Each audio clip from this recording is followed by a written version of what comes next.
The endless canopy stretched before them like a sea of towering shadows. Massive fungal stalks rose hundreds of meters into the amber sky, their caps spreading out to block the light from the twin suns. The air beneath them was thick and humid, filled with the smell of decay and growth intertwined.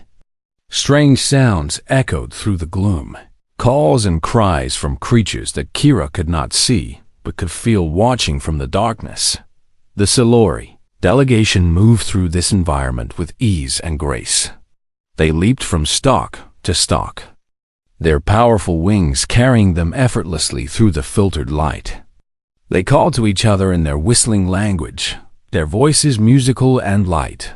For them, the endless canopy was a place of wonder and spiritual significance. For the humans, it was something else entirely. Kira struggled along a narrow path that wound between the massive fungal growths. The ground was soft and treacherous, covered in a layer of decomposing organic matter that sucked at her boots with every step. Roots and vines crossed the path at random intervals, forcing her to climb over or duck under obstacles that the Storie simply flew past. Sweat soaked through her uniform within the first hour, and her muscles burned with the effort of the constant walking. Danny moved ahead of her, his steps careful and measured. He carried a heavy pack on his back without complaint, and his eyes never stopped moving. He watched the shadows between the stalks, listened to the sounds of the forest, and kept one hand close to the sidearm at his hip. The Storie had laughed when they saw the weapon, calling it a primitive toy that would be useless against the creatures of the canopy. Danny had said nothing in response, but he had not removed the weapon either. Lyravan had been assigned to accompany the humans on the ground. It was meant as a punishment, Kira suspected, for her two curious questions at the reception. The young Storie walked beside them with obvious discomfort, her wings twitching with the suppressed urge to take flight. She was not built for walking, and her backward-bending legs made the uneven terrain especially difficult for her. "I do not understand why we must travel this way," Lyravan complained during a rest stop. "It would be much faster if you simply allowed us to carry you." "Humans don't like being carried," Danny said.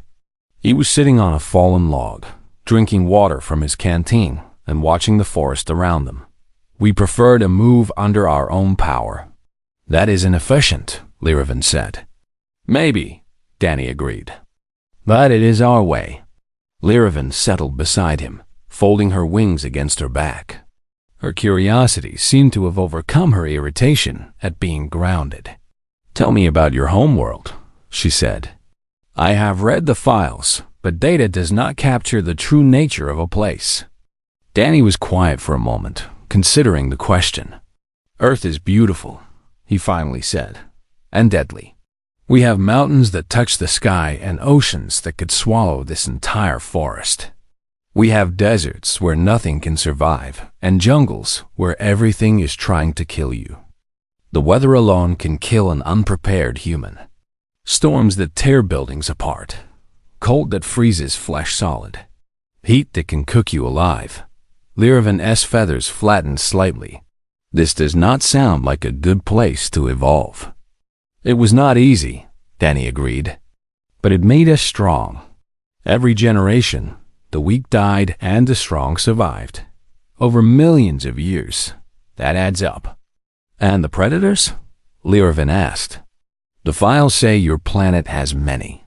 Danny nodded. "Bears, wolves, big cats, sharks, crocodiles. Thousands of species of venomous snakes and insects. Parasites that eat you from the inside. Diseases that can kill millions in weeks." He paused, taking another drink of water. "Humans learned early that the only way to survive was to be more dangerous than anything else. So we became predators ourselves." Lyravan made a small sound that her translator rendered as skeptical amusement. "Forgive me, Sergeant, but this seems like the boasting of a prey species. Your bodies are not built for hunting. You have no natural weapons." Danny held up his hands, spreading his fingers wide. "These are my weapons, and this," he tapped his temple, The most dangerous predator is the one that can think, plan, adapt. Humans learn to make tools, to set traps, to work in groups. We did not need claws when we had spears. We did not need fangs when we had fire. Fire? Lyravan tilted her head. You used fire as a weapon? We use fire for everything, Danny said. Warmth, cooking, light, protection. And yes, as a weapon. Nothing on Earth liked fire, so we made it our ally.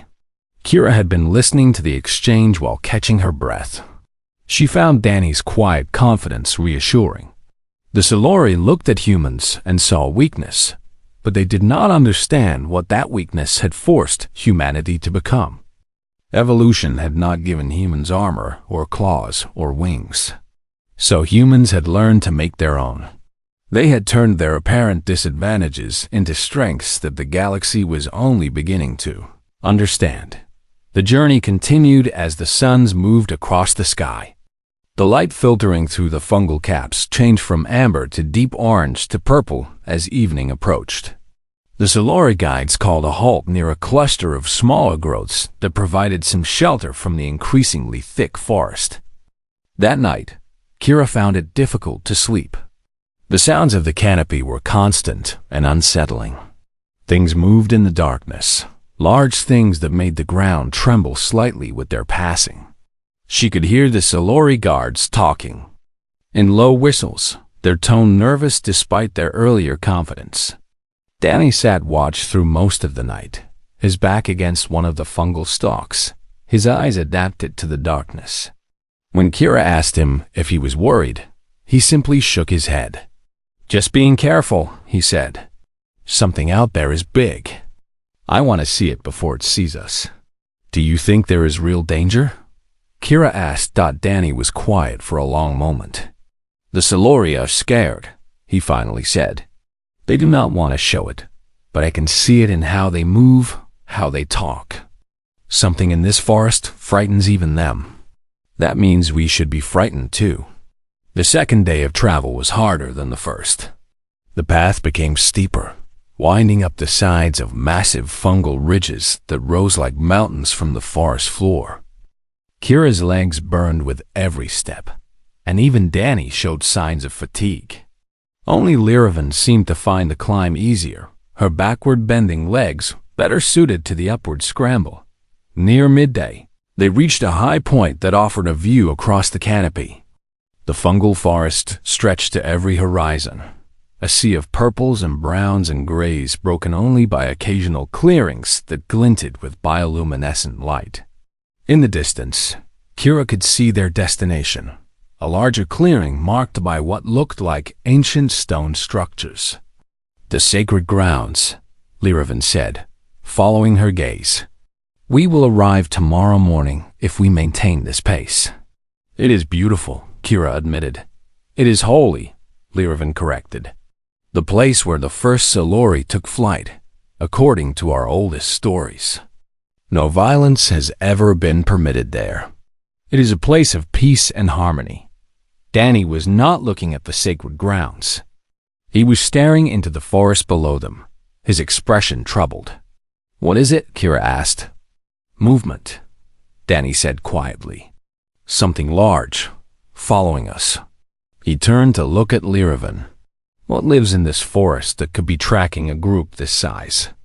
Lyravan's feathers went flat against her body, a fear response that she could not control. Many things, she said. But if something is following us deliberately, there is only one creature it could be. What creature?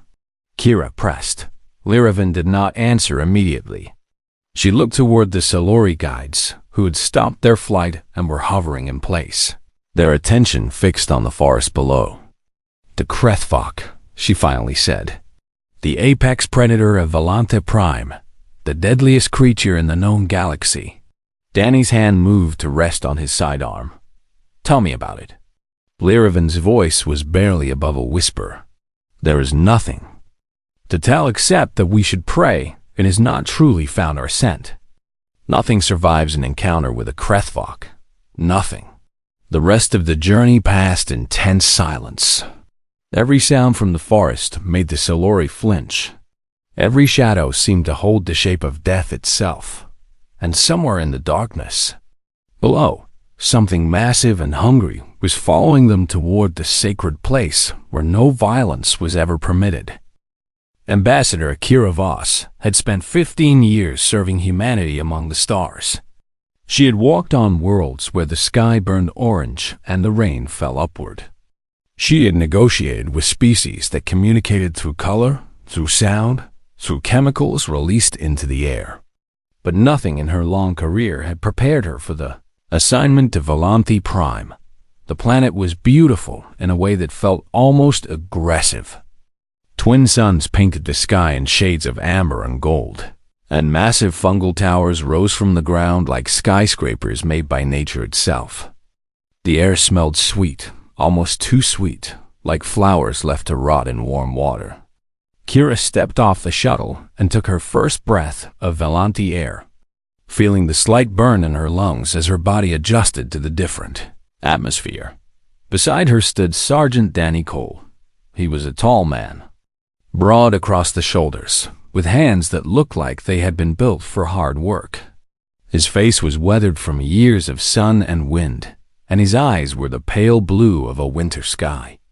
He had grown up on a cattle ranch in Montana before joining the military, and there was something about him that reminded Kira of the old frontier stories her grandfather used to tell.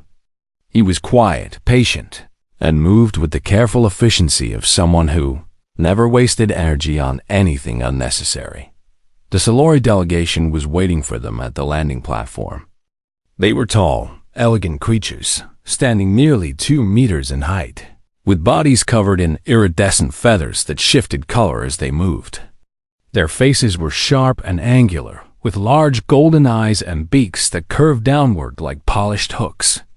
Wings folded against their backs, and their legs bent backward at the knee, ending in taloned feet that clicked against the stone platform. High Matriarch Sylvaneth stood at the front of the group. She was magnificent, her feathers shimmering in deep violet and burnished gold, a crown of longer plumes rising from her head like a living headdress. She regarded the humans with an expression that Kira had learned to recognize across dozens of species. It was the look of someone examining insects that had somehow learned to speak. "Welcome to Volanthi Prime," the matriarch said. Her voice was a series of whistles and clicks that the translator device rendered into flat, emotionless English. "We are pleased that the human delegation has arrived safely. We were concerned that the journey might prove too taxing for your kind." Kira smiled her diplomatic smile, the one she had perfected over years of practice. "Thank you for your hospitality, High Matriarch. We are honored to be here." The matriarch's head tilted slightly, a gesture that Kira knew indicated amusement. "You are smaller than we expected. Our records indicated that humans were a larger species. We come in various sizes," Kira said pleasantly. "Much like the Storie, I imagine." Imagine. This seemed to please the matriarch, or at least it did not offend her. She turned and began walking toward a waiting transport vehicle, her delegation falling into step behind her. Kira and Danny followed, with Danny's eyes constantly moving, scanning their surroundings with the automatic vigilance of a trained soldier. The capital city of Volanthi Prime was called Skyreach, and it lived up to its name. Buildings rose impossibly high into the amber sky, connected by bridges and platforms that the Storie used as launching points for flight. The architecture was all curves and spirals, designed for a species that thought in 3 dimensions rather than 2. Kira felt a moment of vertigo as she looked up at the towers stretching toward the clouds.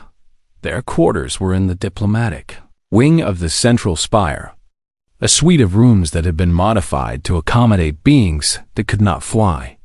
The Storie had added stairs and ramps, though these additions felt almost like afterthoughts, tacked onto a building that had never been meant for creatures bound to the ground. That evening, they attended a formal reception in the Hall of First Flight, a vast chamber with a ceiling that opened to the sky. Storie dignitaries soared overhead, landing gracefully on platforms at various heights to conduct their conversations. The humans were relegated to the ground level, surrounded by a small group of younger Storie who had been assigned to attend to their needs. One of these was a female named Lyravan. She was young by Storie standards, her feathers still showing traces of the duller colors of adolescence. Her eyes held a curiosity that the older Storie had long since learned to hide behind masks of superiority. She approached Danny with a series of small, hopping steps, her head tilting from side to side as she examined him. "You are the security officer," she said. It was not a question. Danny nodded. "That's right. I have studied humans," Lyravan continued. "Your species is very strange. You have no natural weapons. No claws, no fangs, no venom. Your skin is soft and easily damaged. You cannot fly or run with any real speed. By all measures, you should have gone extinct long ago." Danny's expression did not change. "We managed? How?" Lyravan pressed. "The galaxy is full of predators. Your own planet is classified as a Class 7 death world. How did creatures as soft as you survive?" Kira watched the exchange with interest. She had heard similar questions from dozens of species over the years. The galaxy had a hard time understanding humanity. They looked at humans and saw prey animals that had somehow stumbled into intelligence and technology. They could not comprehend how such fragile creatures had not only survived, but thrived. Danny was quiet for a long moment, considering his answer. "We learned to work together," he finally said. "And we learned to fight back." Lyravan's feathers ruffled in what might have been amusement or disbelief. "Fight back? Against apex predators? With those?" She gestured at Danny's hands with one wing. Danny looked down at his hands, turning them over slowly. They were large hands, scarred and calloused from years of work and combat. "These have done the job so far." High Matriarch Sylvanath chose that moment to descend from her platform, landing beside the small group with a grace that made Kira feel clumsy just watching. "I see our young Lyravan is interrogating our guests," she said, her tone carrying a mild rebuke. "I apologize, Matriarch," Lyravan said quickly, her feathers flattening in submission. "No need for apologies," Kira interjected smoothly. "We welcome the opportunity to share knowledge about our species. Understanding is the foundation of good relations." The matriarch regarded her for a moment, those golden eyes unreadable. "Indeed. Speaking of understanding, I must inform you of a change in our plans. The trade negotiations will not take place here in Skyreach. Instead, we will travel to the sacred grounds of First Flight, deep in the Endless Canopy. It is tradition that all important agreements be made in that holy place." Kira felt a small flutter of concern. They had not planned for a journey into the wilderness. "How far is this place?" 3 days' travel through the canopy, the matriarch said. "It will be difficult for creatures that cannot fly, but we will make accommodations. Unless, of course, you feel the journey would be too dangerous for your kind. You are welcome to remain here in comfort while we conduct preliminary discussions." It was a test, Kira realized. A way of establishing dominance before the negotiations even began. If they stayed behind, they would be admitting weakness. If they went, they would be at a disadvantage in unfamiliar terrain. She looked at Danny. He gave her an almost imperceptible nod. "We would be honored to visit your sacred place," Kira said. "When do we leave?" The matriarch's crest rose slightly, a sign of what might have been surprise or respect. "Tomorrow at dawn. I suggest you rest well tonight. The endless canopy is not forgiving to those who tire easily." As the matriarch flew back to her platform, Kira turned to Danny. "Are you sure about this?" Danny watched the Stories soaring overhead, his expression thoughtful. "They think we are weak," he said quietly. "They have never seen what humans can do when pushed, I think it might be educational for them to find out. Kira was not entirely sure whether that thought comforted or worried her. But she trusted Danny Cole, and tomorrow they would walk into the wilderness together. The sacred grounds were more beautiful than anything Kira had seen on Volanti Prime. The clearing opened up suddenly after a final climb, through dense fungal growth, revealing a vast amphitheater of stone and living light. Ancient pillars rose from the ground, carved with symbols that predated the Silori's written history. Bioluminescent plants covered every surface, casting the entire space in soft shades of blue and green and silver. It looked like something from a dream, peaceful and eternal. The Silori delegation landed in the center of the clearing, their feathers catching the strange light as they folded their wings. High Matriarch Sylvanas stood before the largest pillar, her head bowed in what appeared to be prayer. The other Silori spread out to prepare the camp, their movements quick and efficient despite the obvious exhaustion of the journey. Kira and Danny emerged from the forest path at the edge of the clearing. Kira's legs were trembling with fatigue, and her lungs burned from the climb. But the beauty of the sacred grounds drove all thoughts of discomfort from her mind. She stood at the entrance, simply staring at the ancient stones and the dancing lights. "It is overwhelming, is it not?" Lyravan said, coming to stand beside her. The young Silori's voice held a reverence that Kira had not heard before. Every Silori makes a pilgrimage here at least once in their life. It is where we remember who we are and where we came from. Danny was not looking at the pillars or the lights. His eyes were fixed on the tree line, scanning the shadows with an intensity that Kira found unsettling. "Something wrong?" she asked quietly. "Lost track of it," Danny said. "Whatever was following us. It stopped about an hour ago. Could have given up. Could be circling around." "The sacred grounds are protected," Lyravan said. "Nothing predatory ever enters this place. It is as if the land itself rejects violence." Danny did not look convinced, but he said nothing more. They made their way into the clearing, joining the Silori as they set up shelters and prepared food.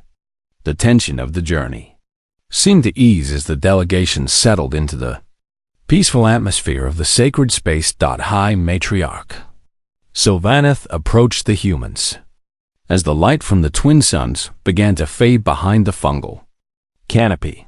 "You have done well to complete the journey," she said. Her tone was different now, less dismissive than it had been in Skyreach. "Many species have attempted this pilgrimage. Few have succeeded. We are honored to be here," Kira replied. "It is a magnificent place." The matriarch's crest rose slightly. "Tomorrow we will begin the formal negotiations. Tonight we rest and prepare our spirits. I suggest you do the same." The evening passed quietly. The Silori sang ancient songs, their voices rising into the night in harmonies that seemed to make the bioluminescent plants pulse brighter. Kira found herself moved by the music, by the sense of connection to something older and larger than herself. Even Danny seemed affected, his constant vigilance softening slightly as he listened. Lyravan sat near the humans, occasionally explaining the meaning of certain songs or the significance of various rituals. She had warmed to them over the journey, her initial curiosity evolving into something that might have been respect. "You are different from what I expected," she admitted during a quiet moment between songs. "The files described humans as fragile and fearful. But you are neither of those things. Humans are good at adapting," Kira said. "We learn to be what we need to be. Sergeant Cole especially," Lyravan continued. "He moves like a predator, always watching, always ready. It is unsettling." "Danny has seen a lot of combat," Kira explained. "It changes how you see the world." Lyravan considered this. "Our species has not fought a war in over 2,000 years. We resolved our conflicts long ago. The idea of professional warriors is strange to us." "Humans fight a lot," Kira admitted. We fight over resources, over ideas, over territory. Sometimes we fight just because we always have. It is not our proudest trait. And yet, it has made you strong, Lyravan said thoughtfully. Perhaps there is value in conflict that we have forgotten. The night deepened, and the camp gradually fell silent. Most of the Storie retreated to their shelters, leaving only a few guards perched on the ancient pillars. Danny insisted on taking a watch, despite his obvious exhaustion, positioning himself at the edge of the clearing where he could see both the camp and the forest beyond. Kira was just beginning to drift off to sleep when the first scream shattered the peace dotted came from the forest. A terrible sound that combined the shriek of tearing metal with the roar of something primal and hungry. The bioluminescent plants flickered and dimmed, as if even they were afraid. The Storie guards launched themselves into the air, their panicked cries adding to the chaos. Throughout the camp, the delegation was waking, scrambling from shelters. Their feathers flattened in terror. High Matriarch Sylvaneth emerged from her shelter, her golden eyes scanning the darkness. "What is happening?" she demanded. A scout came crashing through the canopy, her flight erratic and desperate. She landed badly, tumbling across the stone ground of the clearing before struggling to her feet. "Krethvok," she gasped. "A breeding male. It has entered the sacred grounds." The effect of those words was immediate and devastating.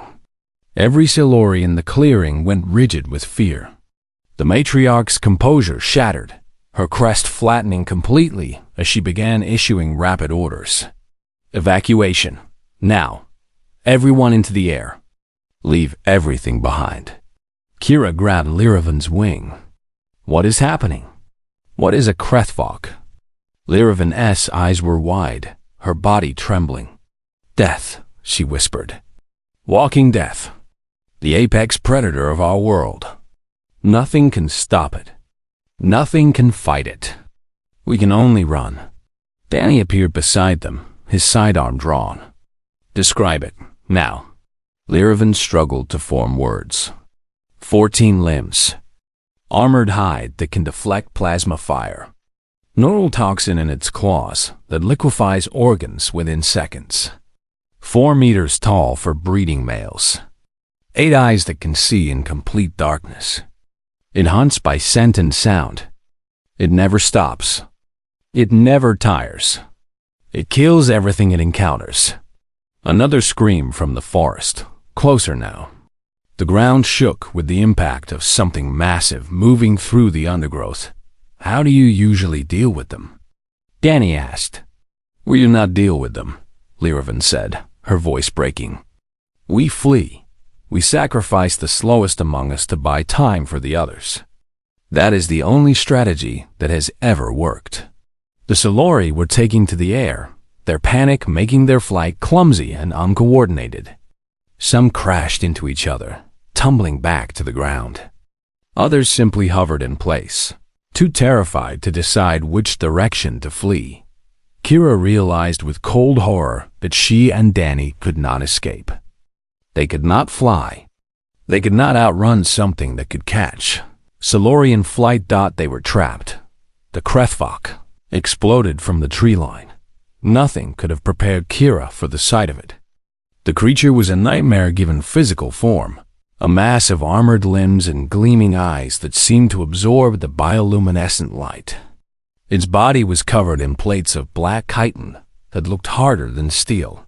14 limbs carried it forward with horrible speed, each ending in curved talons that dripped with viscous fluid. Its head was the worst part. 8 burning red eyes swept across the clearing, fixing on the fleeing Storie with predatory intelligence. A mouthful of needle-like teeth opened, releasing another of those terrible screams. The creature charged into the camp, moving faster than something that size should have been able to move.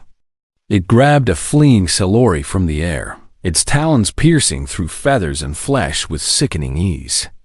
The victim did not even have time to scream before going limp. Kira stood frozen, unable to move, unable to think. This was how she would die, torn apart by a monster on an alien world, far from everything she had ever known. And then she saw Laravan. The young Storie had not fled with the others. She was standing in the direct path of the creature, her body rigid with terror. Her wings were spread, but they would not move. Her legs were locked in place. She could only stare at the approaching death. The Krethvok dropped its first victim and turned toward this new prey. Its eyes fixed on Laravan, and it began to move toward her with terrible purpose. Kira tried to scream a warning, but her voice would not come. And then Danny Cole stepped forward. Danny Cole did not run. He did not seek cover or call for help. He simply walked forward, placing himself directly between the frozen Storie and the monster that wanted to kill her. His movements were calm and deliberate, as if he were stepping onto a familiar battlefield rather than facing the deadliest creature in the known galaxy. The Krethvok paused, its 8 eyes fixed on this strange small creature that was moving toward it instead of away. In its entire existence, nothing had ever done this. Prey ran, prey hid, prey died. That was the natural order of things. This creature was doing something different, and the beast's primitive brain struggled to process this new information. Danny stopped a few meters from the monster. He looked up at the towering mass of chitin and muscle and death. And then he did something that would be discussed in Storie, historical records for generations to come. He began to strip off his jacket. The movement was slow and purposeful. Danny unzipped the uniform top and pulled it over his head, revealing the simple undershirt beneath. His arms were thick with muscle, scarred from years of combat and hard labor. He rolled his shoulders, loosening muscles that had grown tight from the long journey. Danny, no. Kira finally found her voice. She was too far away to reach him, separated by the bulk of the creature. You cannot fight that thing. Danny did not respond. His eyes never left the Krethvok. He raised his hands, spreading his fingers wide, showing the creature his weapons. Just flesh and bone. No claws, no armor, no venom. Nothing that should have threatened. A beast that had evolved to destroy everything it encountered. The Krethvok screamed and charged. Laravan watched what happened next with a mixture of terror and disbelief. The human did not try to dodge. He did not attempt to flee. He stepped forward to meet the monster, his body dropping into a low stance that put his center of gravity close to the ground. The creature struck with its primary limbs, 4 massive arms ending in talons longer than human fingers. Any one of those strikes should have torn Danny Cole in half. But Danny was no longer where the strikes were aimed. He had moved, twisting his body with a speed that seemed impossible for something without wings or enhanced muscles. His hands caught one of the creature's limbs as it passed. He gripped the chitin-covered arm just below the talon and pulled, using the monster's own momentum against it. The Krethvok stumbled, its charge disrupted by this unexpected resistance. For a moment, the clearing was silent except for the heavy breathing of man and beast. Then the Krethvok went berserk. It attacked with everything it had, all 14 limbs working in a blur of motion. Talons slashed through the air where Danny had been standing, missing by centimeters as he ducked and weaved. Secondary limbs struck from unexpected angles, and Danny took several glancing blows that tore his undershirt and left streaks of blood across his torso. Laravan saw the neural toxin glisten on those talons and knew that the human was dead. The poison would be spreading through his body even now, liquefying his organs, destroying him from within. She had seen what the toxin did to Storie. Death came within seconds, preceded by unimaginable agony. But Danny Cole did not fall. He kept moving, kept fighting, kept finding new angles of attack. His fists struck the creature's joints, targeting the gaps in its armor with precise, devastating blows. Each impact sent tremors through the beast's body, and Liravan realized that the human was actually hurting it. How was this possible? Humans were soft. Humans were weak. Their files said nothing about this kind of strength, this kind of ferocity. Danny Cole was fighting like something out of a nightmare, a predator that had spent millions of years learning how to kill things, larger and stronger than itself. The Krethvok screamed in frustration and pain. It had never experienced anything like this. Its prey always died quickly, easily. This creature was different. This creature fought back. Danny's face was a mask of focus and determination. Blood ran from dozens of wounds across his body, but he seemed not to notice. His world had narrowed to the rhythm of combat, to the analysis of the creature's movements, to the search for weakness dot, and he found one. The Krethvok's armor was thickest across its front and back, protecting its vital organs. But at the joint where its head met its thorax, there was a gap, a small area of softer tissue that allowed the creature to turn its head freely. Danny had been watching for this gap since the fight began. Looking for his opportunity, the creature lunged forward, leading with its massive jaws. Danny stepped inside the attack, so close that the teeth scraped across his shoulder without finding purchase. His hand shot upward, fingers digging into the gap in the armor. The Krethvok tried to pull away, but Danny held on. He wrapped his legs around the creature's thorax, anchoring himself in place. His fingers found something inside the gap, something important. He pulled. The sound that followed was unlike anything Liravan had ever heard. It was wet and tearing and final. The Krethvok's scream cut off abruptly, replaced by a gurgling wheeze. The creature's limbs began to spasm, losing coordination. Its body swayed. Danny did not let go. He kept pulling, twisting, destroying whatever vital structure he had found. His arms were soaked in ichor up to the elbows. His face was splattered with alien blood. But his expression never changed. He was a farmer putting down a rabid animal, a soldier finishing a necessary task. The Krethvok collapsed. The impact shook the ground of the sacred grounds. The creature's massive body lay sprawled across the ancient stones, twitching slightly as the last sparks of life left it. Its burning red eyes dimmed and went dark. Danny Cole stood over his fallen enemy, breathing heavily, covered in blood both human and alien.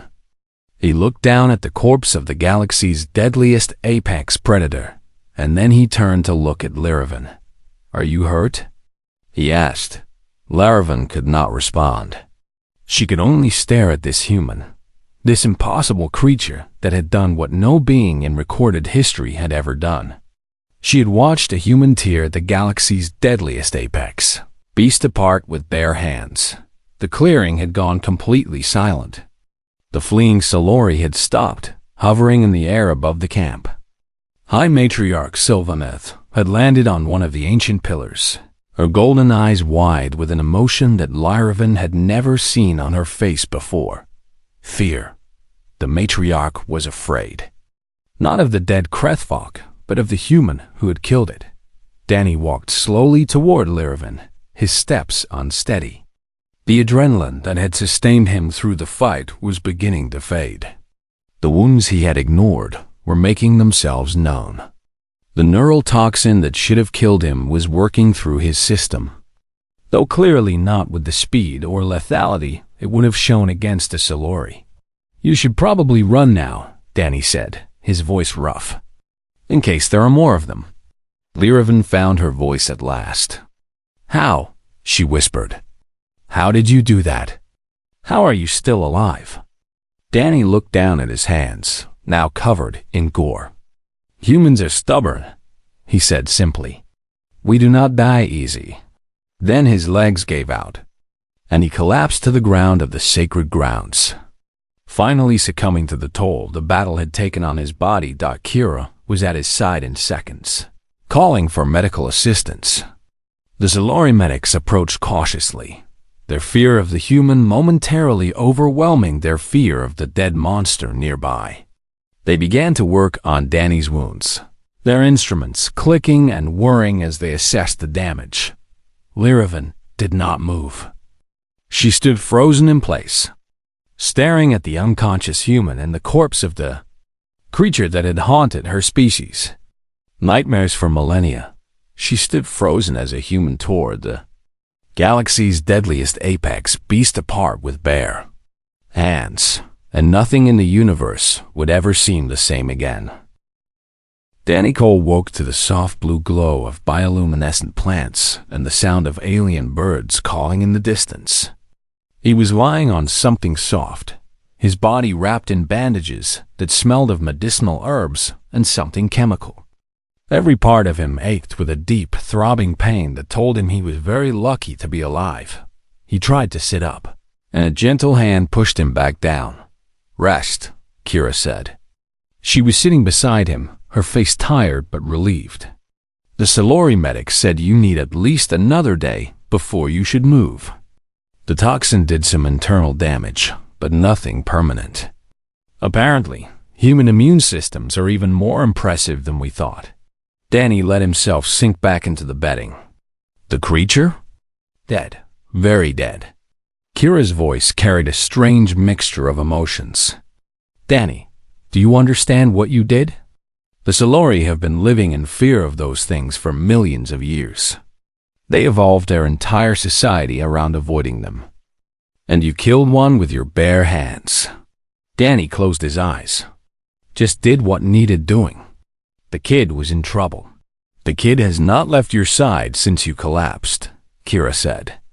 "Lyravan has been here for 2 days, just watching you breathe. I think you broke something in her worldview." As if summoned by her name, Lyravan appeared at the entrance to the medical shelter. Her feathers were ruffled in a pattern that Kira had learned to recognize as nervousness. She approached slowly, her large golden eyes fixed on Danny's face. "You are awake," she said. Her translator made her voice flat, but there was something underneath that technology could not capture. "Oh, perhaps. Or fear. Or both."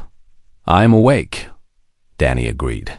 Lyravan was quiet for a long moment. Then she dropped to her knees beside his bedding, pressing her forehead to the ground in a gesture of profound respect. "You saved my life," she said. "Among my people, this creates a debt that can never be repaid. I am bound to you now, according to our oldest laws. Where you go, I will follow. What you need, I will provide. Until my last breath, I am yours." Danny looked uncomfortable with this declaration. "That is not necessary. I did not fight that thing for a reward."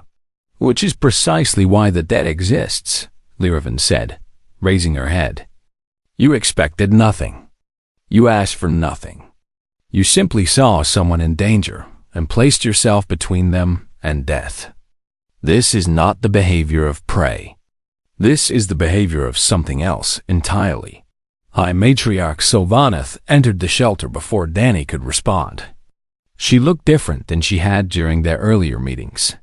The dismissive superiority was gone, replaced by something more guarded. She regarded Danny with the careful attention of someone reassessing a potential threat. "The human warrior is awake," she said. "Good. We have much to discuss." Kira stood, positioning herself between the matriarch and Danny's bedding. "The negotiations can wait until he has recovered." "I am not here to negotiate," Sylvaneth said. "I am here to understand." She turned her golden eyes to Danny. "For millions of years, my species has lived in fear of the Krethvok. We built our cities in the sky to escape them. We developed our technology to detect and avoid them. Our entire civilization was shaped by the need to flee from these monsters. And then you killed one with nothing but your hands and your will." "How?" Danny considered the question. "On Earth, we have a saying. It is not the size of the dog in the fight, but the size of the fight in the dog." The matriarch's translator struggled with this phrase, producing a confused whistling sound. "I do not understand." "It means that determination matters more than physical advantages," Danny explained. Humans evolved on a death world. Everything on our planet wanted to kill us. So we learned to fight back.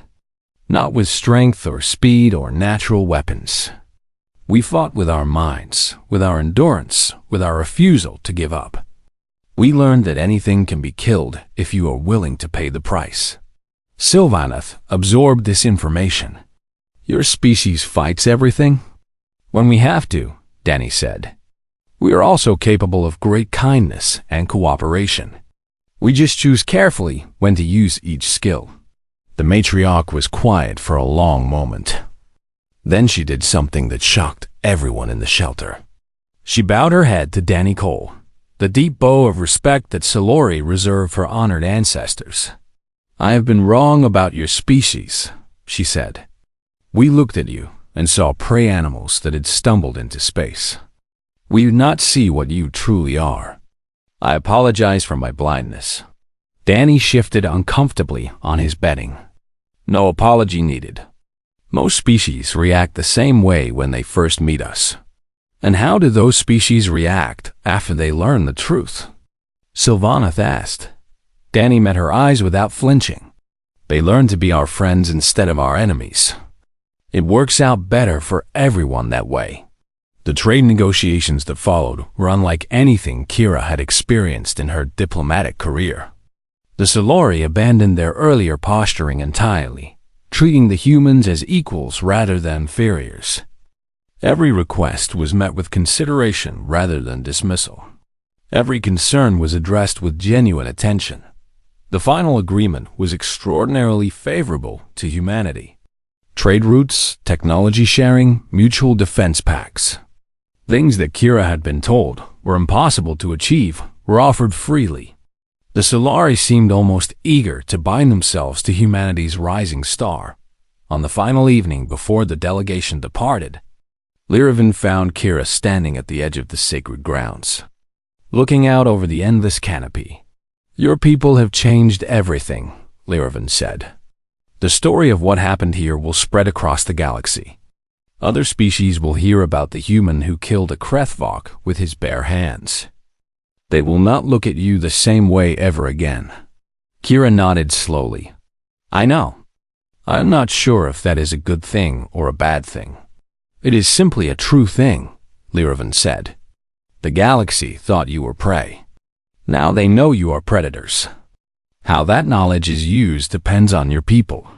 Kira turned to look at Danny, who was sitting with a group of young Storie, patiently answering their endless questions about humanity and Earth and how humans had learned to fight. He looked tired but content, like a man who had found his purpose. We are not conquerors, Kira said. We do not want to dominate other species or force them to submit. We just want to live and trade and explore like everyone else. Then prove it, Lyravan said simply. Show the galaxy that strength does not mean cruelty. Show them that predators can also protect. Your Sergeant Cole did not fight the Krethvok for glory or territory. He fought it to save a stranger who had mocked his species. That is the story that needs to spread. Kira considered this. You are wise for someone so young. Lyravan's feathers ruffled in what might have been embarrassment. I have had a very educational few days. The journey back to Skyries was easier than the journey out. The Storie provided carriers for the humans this time, elegant platforms that flew smoothly through the canopy. Danny accepted the assistance without protest, his body still recovering from the fight. As they emerged from the fungal forest and the capital city came into view, Kira found herself thinking about the future. Word of what had happened at the sacred grounds would spread. Other species would hear the story, each telling adding new layers of fear and wonder. Humanity would be seen differently now, and that difference would bring both opportunities and dangers. But as she watched, Danny Cole talking quietly with Lyravan, explaining something about horses and ranching and the simple pleasures of Earth life, she felt hope. Humans had shown the galaxy their teeth, but they had also shown their hearts. They had proven that they could destroy, but they had chosen to protect instead. That, Kira thought was the story that mattered. Not the violence, but the choice. Not the killing, but the saving. A human had stood alone against an impossible enemy, not for conquest or revenge, but simply to help someone who could not help themselves. The galaxy had looked at humanity and seen weakness. Now they saw the truth. Humans were not prey. They had never been prey.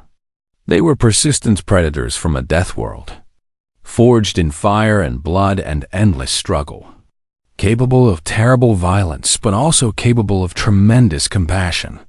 And that combination, Kira realized, was what truly made humanity dangerous. Not their strength alone, but their ability to choose when and how to use it. As the shuttle descended toward the capital, Kira Voss allowed herself a small smile. The diplomatic mission had been a success beyond her wildest expectations. All it had taken was one quiet man from Montana, willing to stand between death and an innocent stranger. The galaxy would never underestimate humanity again.